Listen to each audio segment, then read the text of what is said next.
जी hello दोस्तों, मैं हूं कमर सीमा। उम्मीद है आप लोग ठीक होंगे। दोस्तों, भारत के minister for external affair doctor Jaishankar ने आज लोकसभा के अंदर एक इम्पॉर्टेंट पॉलिसी स्टेटमेंट दी है, जिसमें उन्होंने ये कुछ इम्पॉर्टेंट बातें की हैं। पहली बात तो ये है कि उन्होंने कहा है कि जो जो बातें समझने वाली हैं कि they did not condemn the killing of ayatollah खामनाई।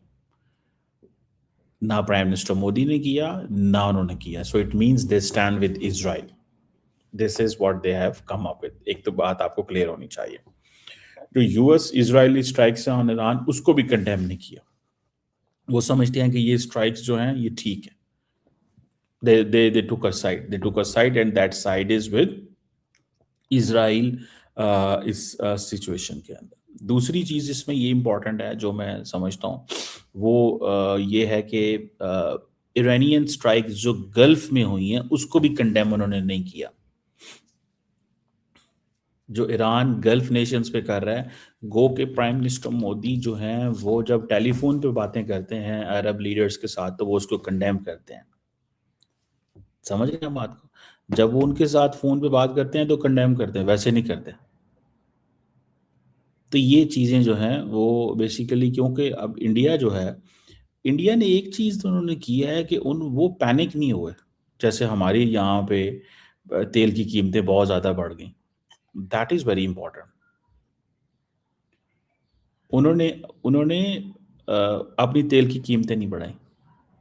उनके पास जो इंडिया फोकस कर रहा था फॉर इट्स जो होती है, क्या उसे बोलते हैं, उसकी जो होती है अपनी ऑयल के ऊपर, एनर्जी के ऊपर, कभी रशिया से ले रहा है, कुवैत से ले रहा है, सऊदी अरब से ले रहा है, उससे ले रहा है, उससे ले रहा है। ठीक है जी। अ, ये चीज़ें जो हैं वो बड़ी इंपॉर्टेंट है एंड सिग्निफिकेंट है, मैं आपको बात बताऊँ। ठीक है जी। अब मुझे सिर्फ इतना जो वो समझ आया है, वो ये है कि कहीं न कहीं पे इंडिया ये समझता है कि हमारा मुस्तकबिल अमेरिका और इज़राइल के साथ है, ईरान के साथ नहीं है। लेकिन वो इंडियंस ये भी समझते हैं कि अगर ये चीज़ें ऐसी चली रही तो पाकिस्तान जो है, क्योंकि इंडिया ने बहुत ज़्यादा मिडल ईस्ट में इन्वेस्टमेंट की है और मिडल ईस्ट में जो उनकी इन्वेस्टमेंट है that is on the lines जो कि इज़राइल एंड अमेरिकन इंटरेस्ट के साथ अटैच्ड है। ईरान को वो मैनेज करना चाहते हैं। ईरान के साथ वो ताल्लुकात नहीं चाहते। ईरान को वो मैनेज करना चाहते हैं। ईरान के साथ वो ताल्लुकात नहीं चाहते लंबे चौड़े। क्योंकि उनको पता है सैंक्शंस हैं, ये कुछ दे भी नहीं सकता। उनको ईरान चाहिए था फॉर अफ़गानिस्तान, उनको ईरान चाहिए फॉर पाकिस्तान। तो इस चीज़ को थोड़ा-सा ये ज़हन में रखें, ठीक है जी। अब वो कह रहे हैं कि India is in the favour of peace, हम अमन के साथ हैं। अब हमारी जो उन्होंने वो बातें की हैं इस हवाले से। लेकिन ये चीज़ को ज़हन में रखें कि इंडिया जो है उसने एक और बात भी इम्पोर्टेंट की है, जयशंकर साहब ने, कि उन्होंने कहा जी कि 3 जो शिप्स हैं वो डॉक कर रही हैं इंडिया के अंदर। 3 शिप्स जो हैं वो डॉक की हुई हैं इंडिया के अंदर। इट मीन्स कि ईरान ने बेसिकली जो वहाँ पे इंडिया से रिक्वेस्ट की है।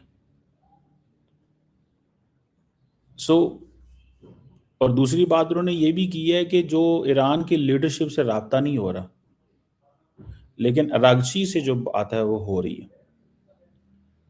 सो ये ऑन जो कॉन्फ्लिक्ट चल रहा है, ये वो समझते हैं हमारे लिए बड़ा इंपॉर्टेंट है। लेकिन इंडिया के जो शिप्स हैं, ईरानी शिप्स जो हैं वो इंडिया के अंदर डॉक कर रही हैं। उन्होंने ये दैट इज़ इम्पॉर्टेंट डेवलपमेंट। उसकी वजह ये है कि वो कहते हैं कि इसको, और उन्होंने हमारा शुक्रिया भी अदा किया। उन्होंने रिक्वेस्ट की कि हम 3 शिप्स को डॉक कराना चाहते हैं इंडिया के अंदर, और वो 28 फरवरी से डॉक की हुई हैं। मज़ीद ज़ाहिर बात है वो नहीं चाहते कि उनको डैमेजेस हों, मज़ीद वो डैमेजेस नहीं चाहते। और इस चीज़ में ये बात पता चलती है कि इंडिया जो है वो अपनी इस चीज़ पे लगा हुआ है कि हम कहीं न कहीं पे अपने रिलेशंस को मैनेज कर लें। हम अपने रिलेशंस को मैनेज कर लें। This is what they are looking. और अगर वो इसमें मैनेज करने में कामयाब हो जाते हैं, तो वो समझते हैं कि हमारी, लेकिन इंडिया से दुनिया एक्सपेक्ट बहुत कर रही है। अब फॉर एग्जांपल 3 जो शिप्स हैं वो वहाँ पे बैठी हुई हैं इंडिया के अंदर। तो ईरानियों को तो इस वक़्त मसला ये है कि they want to save the infrastructure. वो अपना जो इंफ्रास्ट्रक्चर है वो उसको महफूज़ करना चाहते हैं। इंफ्रास्ट्रक्चर को महफूज़ करना चाहते हैं। अगर वो इंफ्रास्ट्रक्चर महफूज़ नहीं करते, तो आप यहीं से अंदाज़ा लगा लें कि उनके पास दे वुड हैव टू पे द प्राइस। पहले ही अमेरिकन्स जो हैं उनके मिलिट्री इंफ्रास्ट्रक्चर को बहुत ज़्यादा हिट कर रहे हैं, बड़ी तादाद में हिट कर रहे हैं, और वो समझते हैं अमेरिकन्स कि इनकी नेवी ख़त्म कर दो। अभी मैं देख रहा था कि एक वेस्ट के अंदर ये ओपिनियन है कि इंडिया का क्या इंटरेस्ट है। इंडिया जो है वो उसने अपने आप को बहुत करीब कर लिया हुआ है इज़राइल के, और वो इज़राइल के करीब उनकी करने की जो वजह है वो सिंपल सी है, बिकॉज़ वो it's not just Israel, it's about getting closer with the United States. वो उनके करीब भी हैं। अब फॉर एग्ज़ाम्पल इंडिया के बारे में एक सवाल किया गया जी कि आप तो नेट सिक्योरिटी प्रोवाइडर हैं रीजन के अंदर, तो फिर क्या हुआ? तो वो इस चीज़ को भी देख रहे हैं कि हमारे बारे में नेट सिक्योरिटी प्रोवाइडर क्या अमेरिकन्स उनको समझते हैं? क्योंकि इंडिया बहुत सारे कॉन्फ्लिक्ट के अंदर न्यूट्रल रहता है। इंडिया बहुत सारे कॉन्फ्लिक्ट के अंदर न्यूट्रल रहता है, वो अपनी पोजीशन ही नहीं ले पाता। और पाकिस्तान ने इंडिया के बारे में ये इम्प्रेशन बनाया जनाब कि ये तो अगर ये नेट सिक्योरिटी प्रोवाइडर है, तो फिर ये कैसे चीज़ें चलाएँगे? ये तो अभी हमारे साथ ही ये मैनेज नहीं कर सके। ये सुनिएगा, मैंने ये वीडियो देखी, बड़ी इंटरेस्टिंग है, जिस पे वो सवाल उनसे कर रहे हैं net security provider. Point I'm making is that when you brought up the word net security provider, yes, we are a net security provider, but the that does not in itself obviate or override the realities of what is the region, because it is a region where countries other than those of the region are present in a maritime form. And the last point, and this is not a facetious point, UNCLOS. Okay. अच्छा, ये जयशंकर साहब की बात बड़ी interesting है कि हम net security provider हैं, लेकिन दूसरे भी बैठे हुए हैं। तो आप किसको नेट सिक्योरिटी प्रोवाइड कर रहे हैं? अगर आप नेट सिक्योरिटी प्रोवाइडर हैं, ठीक है जी, तो आप किसकी वो बात कर रहे हैं और किसकी बात कर रहे हैं? चाइना की बात कर रहे हैं, पाकिस्तान की बात कर रहे हैं।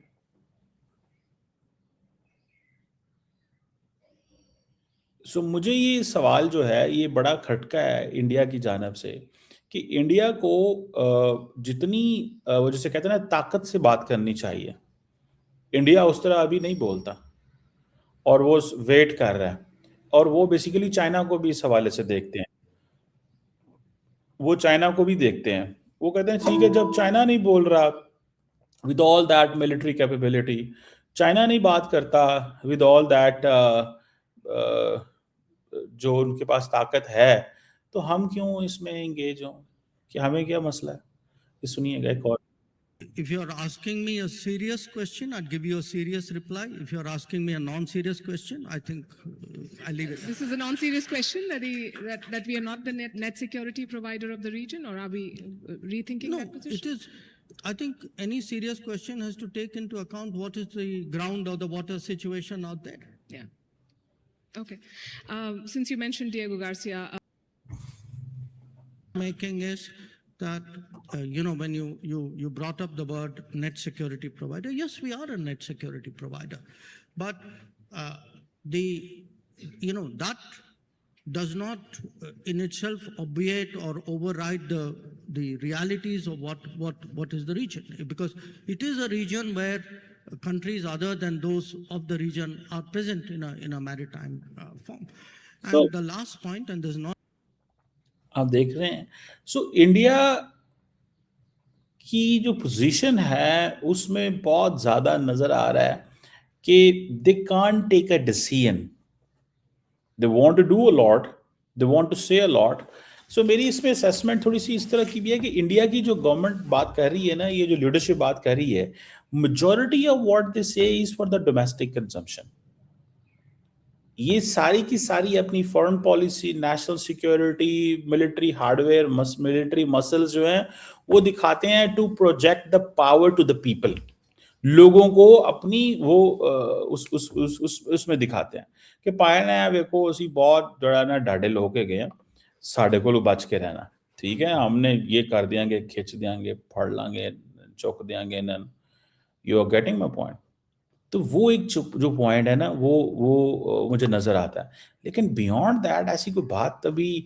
अब देखिए ना, नेट सिक्योरिटी प्रोवाइडर हैं तो किसके लिए नेट सिक्योरिटी प्रोवाइडर है? क्योंकि लोगों ने सवाल किया कि इंडिया जो है वो ईरानियों को नहीं बचा सका जो उनके मेहमान थे। वो कहते हैं हमारा इससे लेना देना ही कोई नहीं है। वो कहते हैं हमारा इससे लेना देना ही कोई नहीं है, हमारा इससे कोई लेना देना नहीं है।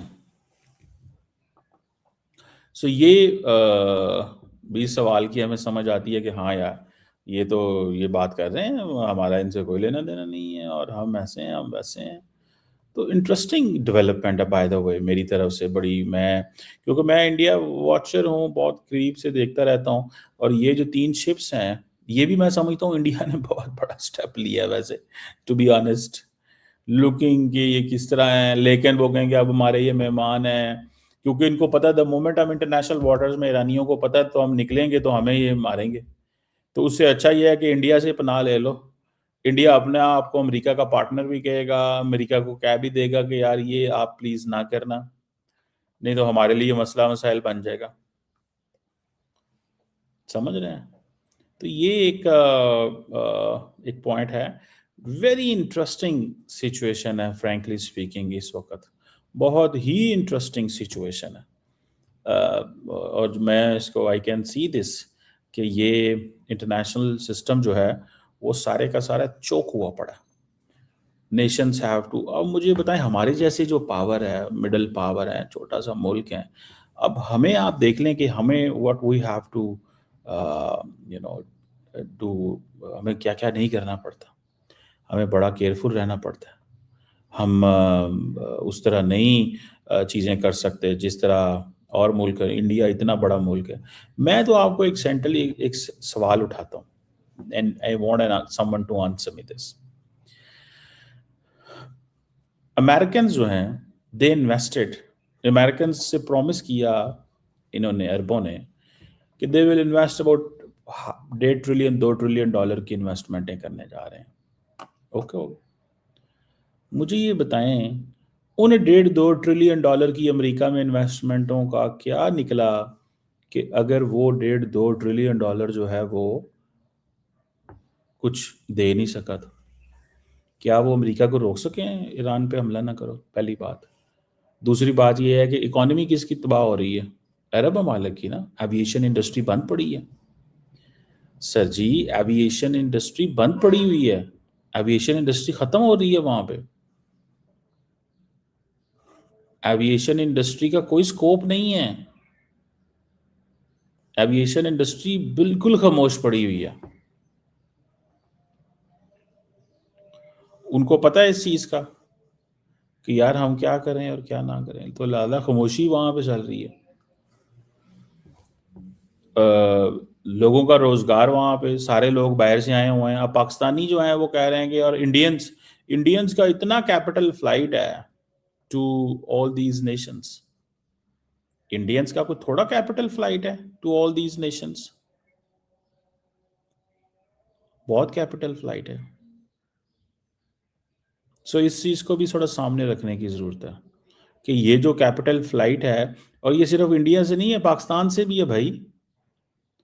पाकिस्तानी लोगों ने जोर जहां दा पैसा कट कट के इधर तबाही जो है वो मचाई हुई है कि जिसका ज़रा दिल करता है यहाँ से $1 अरब, $1 मिलियन, 2 में, जिसका जितना दिल करता है दुबई में जाके पैसा लगा देते हैं। ट्रस्ट मी, मैं तो इस चीज़ को बहुत केयरफुली देखता हूँ। एंड रिसेंटली पाकिस्तान के एक बिजनेसमैन है, वो $6 अरब पाकिस्तान से लेके गए हैं, and he has invested in UAE, और उनको फॉरेन नेशनैलिटी और सारा कुछ दे दिया गया। तो इसको इस एंगल से भी देखा जा रहा है। इंडियंस जो हैं वो they are very close partner of United Arab Emirates, लेकिन इंडियंस वरीड है कि उनका भी तो कैपिटल फ्लाइट हो रहा है। एंड एट होम जब ये सारा कैलकुलेशन की जाएगी तो नेट जो लूजर होगा वो कौन होगा? जो नेट लूजर होगा वो कौन होगा? यही यही सवाल है ना, कुछ समझने वाले हैं मेरा ख्याल है। देखते हैं कि क्या चीज़ें जो हैं वो फर्दर अनफोल्ड होती हैं, लेकिन इंडियंस ने 3 इरानियन शिप को बना दी है।